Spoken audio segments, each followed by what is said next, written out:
Lane switch, lanes wish was on the same, but my aim to take my name and brand it. Landry famous, handed down the generations. Don't have limitations, preparing the fan for all the celebrations. In the mirror with me, love myself feeling free.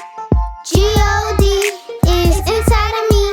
In the mirror with me, love myself feeling free.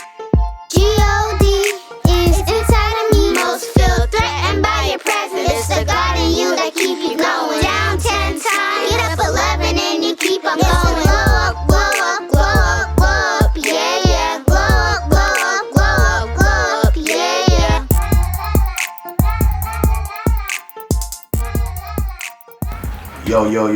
Yo. Welcome back.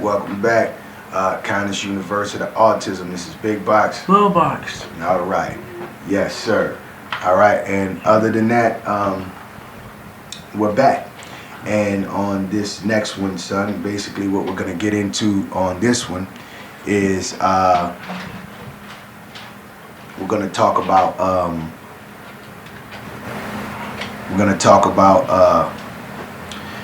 so how was your summer overall? It was alright. I went to Virginia. We went to a family reunion. I got to see my own aunt. You got to see your aunt? Yeah. Yeah. So that's all you have to say as far as the summer was just a family reunion. You got to see your aunt, right? So what else? How was your summer? So being that was your summer before high school, how would you explain it? How would you say it was?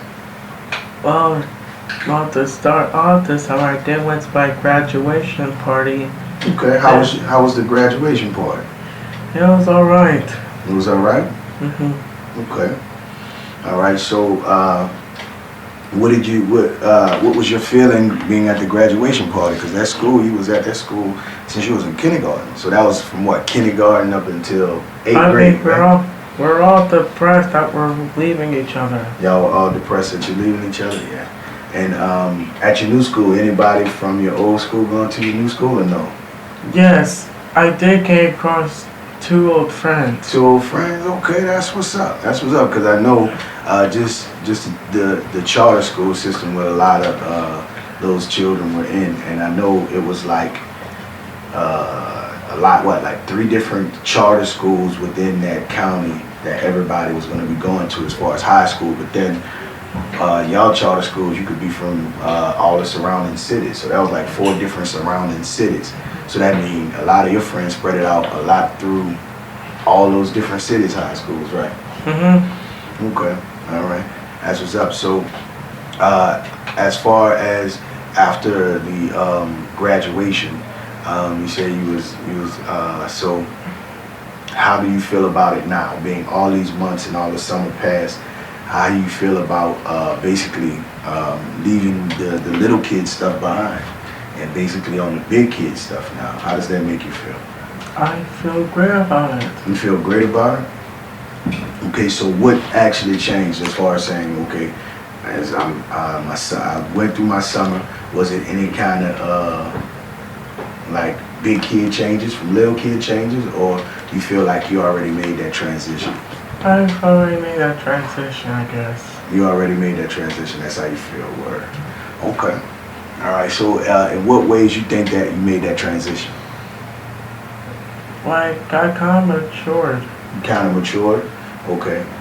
In what ways you think you matured? Like, controlling, like, my habits. Controlling your habits, wow, that's dope. That's dope. So you basically got into the idea and the mindset that, okay, I gotta control my habits because I'm getting older. Okay. So did you do away with any habits, or you just dialed it back a bit? I kind of controlled it. You kind of controlled it. Well, that's dope. That's dope. Any habits you want to talk about or no? To be honest, I don't think the audience want to know. Okay. All right. But nothing wrong with that. Ain't nothing wrong with that. Things you have to keep personal to yourself that you don't want the world to know. That within itself is showing your maturity and your habits. When you're old enough to say, okay, I know I want to keep certain things to myself and certain things not for the world to know. And a lot of times with kids with, or even going into teenagers, I don't want to say kids no more, going into teenage years, a lot of people with autism find it hard to not disclose a lot of things. So can you give any of your listeners or any of the parents that may have autistic kids any insights in regards to saying, how can I know what's for the world to know and what's not for the world to know? You think you can give any kind of ways you learned how to do that? Yes, I just learned that I need to stop when I done something like really stupid. And Okay. All right. So how do you analyze certain things that's stupid, or certain things that you shouldn't do, or certain things that you should do? What is a way that you gauge it, and what is a way that you memorize? You don't have to get into details. You don't have to say what is what, but what do you have? What have you learned to say? Okay, this is my meter. This is what not to do, and this is what to do. Because since you do have autism, there's so many things that run through your mind at one time. So how did you learn how to say, like a file in a sense? How can I say, no, this is for this, this is for this, this is for this, this is for this? Is it certain things that you have checks and balances, if you know what that is, in your head to basically keep that in check? yes, What is it?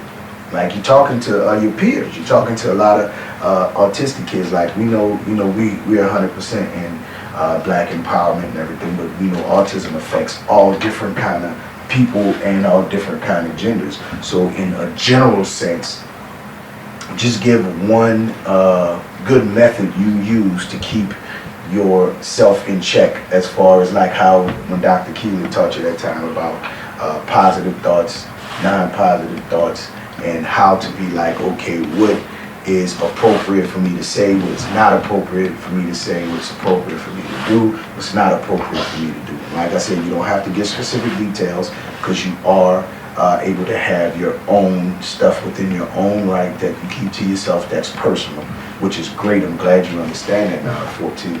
But what can you say, just in general, just a good method that other teenagers or kids can even use, or give insight to parents that may need to learn? I mean, I just need to know what's right from wrong. Okay. All right. So basically just a simple right and wrong. So you have to remind yourself every day what's right and what's wrong. Yes. All right. Okay. So how do you? I know everything with you is repetitiveness. The more you do, the more you do, the more you do, the more you learn. Like basically, I told you back when I was and I have 10 siblings, guys, 3 sisters and 7 brothers. One of my brothers is passed since '93. Rest in peace, Clarence. But and rest in peace to my mom as well, because I'm gonna bring up my mom. She allowed us to wash our clothes at 15 years old. You're 14, and you've been on a clothes washing journey. You've been washing everybody's clothes, been drying everybody's clothes. You've been doing the towels and everything. So I guess with you, that was just based off your repetitiveness. So Yeah. as you done it once, and you kept doing it, and kept doing it, and kept doing it, and kept doing it. Now you do it a lot. You like doing it. So do you think the repetitiveness is the same way as reminding yourself what's what? Yes, I think it both have a lot of similarities. A lot of similarities. Okay, Ken, for the next minute and a half, can you just break down the similarities of actually doing something over and over, than actually thinking of your course corrections over and over? Can you just give a quick analogy, or a quick, not even example, quick explanation per se? Well, I mean, alright, it's that, I mean, you try to stop doing it, and just try to control it, even if you desire to do it. Okay, so I know, and that's basically what typical people, they tell typical people to basically do. And so no, but the fact that with the diagnosis you have, it's kind of said that it's not possible, or it's super super complicated for someone with your condition to do. So the fact that you were able to do that, that's dope. And you're continuing to do it, that's dope. That's a milestone. All right? So we got to wrap up this episode, okay? This is Connis University of Autism. This is Big Boxx. Lil Boxx. All right, thank you for watching. We'll catch you on the next episode. Peace. Boxx-A-Million. Boxx-A-Million. Boxx-A-Million. Mighty Lion of Judah.